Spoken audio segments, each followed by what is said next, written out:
आइए सुनते हैं नन्ही प्रेरक कहानियां। एक राज्य में एक राजा था जो एक पंडित जी को बुलाकर प्रतिदिन कथा सुना करता था और उस कथा के बदले में पंडित जी को 10 स्वर्ण मुद्राएं दिया करता था। यह लगभग 1 मास बीतने पर भी राजा को ये लगा, कथा सुनने से मुझ में कोई परिवर्तन तो आया नहीं, मुझे कोई लाभ ही नहीं हो रहा।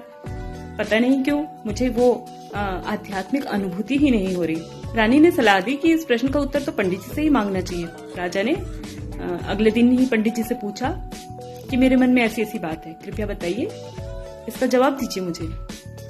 पंडित जी विचलित हो गए। घर जाकर उन्होंने अपनी पत्नी से ये बात रखी कि ऐसा ऐसा राजा ने कहा है और उन्होंने यह भी कहा है कि अगर मुझे कथा सुनने से कोई लाभ ही नहीं तो मैं कथा क्यों सुनूं, और उसके बाद मेरी प्रतिदिन की जो 10 स्वर्ण मुद्राएं हैं वो भी मिलनी बंद हो जाएंगी। अब मैं क्या करूं? उनकी पत्नी ने कहा, इसका जवाब मैं दूंगी। तो पंडित जी ने कहा, ठीक है, बताओ मुझे क्या उत्तर है इसका। उन्होंने कहा, नहीं, ये जवाब तो मैं राजा के सामने ही दूंगी। पंडित जी ने कहा, ये तो तुम मेरी जगह सही कराओगे कि पंडित जी को जवाब नहीं सूझा तो वो अपनी पत्नी को लेकर आए हैं। उन्होंने कहा, नहीं, तुम ये कहना कि इतने छोटे से प्रश्न का जवाब तो मेरी पत्नी दे सकती है, मुझे नहीं लगता कि मेरी जवाब देने की आवश्यकता है। पंडित जी खुश हो गए, बोले ठीक है। अगले दिन वे दोनों दरबार पे पहुंचे। पंडित जी की पत्नी ने कहा राजा से कि आप प्रश्न का उत्तर जानना चाहते हैं, इसका मतलब आप शिष्य हैं और मैं गुरु के स्थान पे हूँ। तो शिष्य अगर गुरु को प्रणाम ना करे तो वो कैसा शिष्य? राजा ने तत्काल उठकर उन्हें प्रणाम किया। फिर पंडित जी की पत्नी ने कहा कि गुरु का स्थान, गुरु का आसन जब तक ना मिले तो शिष्य कैसे बैठ सकता है? राजा ने तत्काल उसके लिए आसन की व्यवस्था की।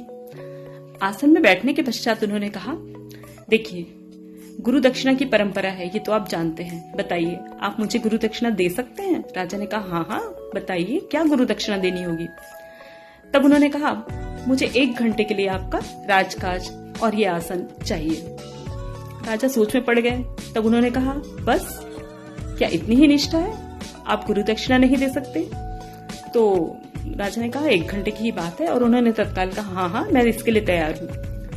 अब पंडित जी की पत्नी राजा के आसन पर बैठी और उन्होंने अपने दरबारियों, मतलब अब राजकाज उसका हो चुका था कुछ समय के लिए, तो उसने आदेश दिया कि एक खंबे में पंडित जी को और सामने वाले खंबे में राजा को, दोनों को बांध दिया जाए। वैसा ही किया गया।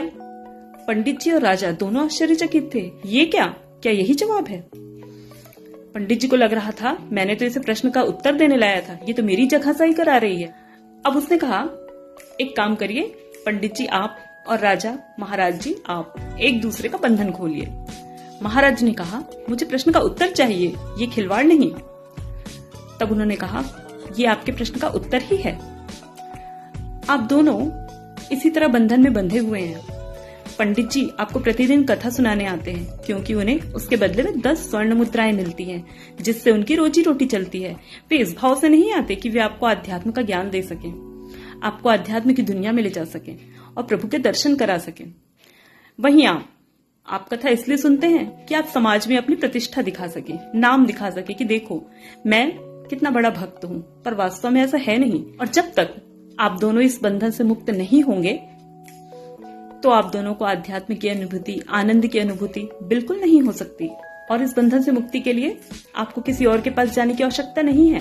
स्वयं अपने मन से अपने इन बंधनों से मुक्त होना पड़ेगा, मोह माया के बंधन से। अगर आप कथा सुना रहे हैं तो आपके मन में मोह नहीं होना चाहिए, और आप कथा सुन रहे हैं, सुनते वक्त आपके मन में ये भाव नहीं होना चाहिए कि मैं तो पंडित जी को इतना दान दे रहा हूँ। जब आप दोनों अपने अपने बंधनों से मुक्त हो जाएंगे तो दोनों को आनंद की प्राप्ति होगी।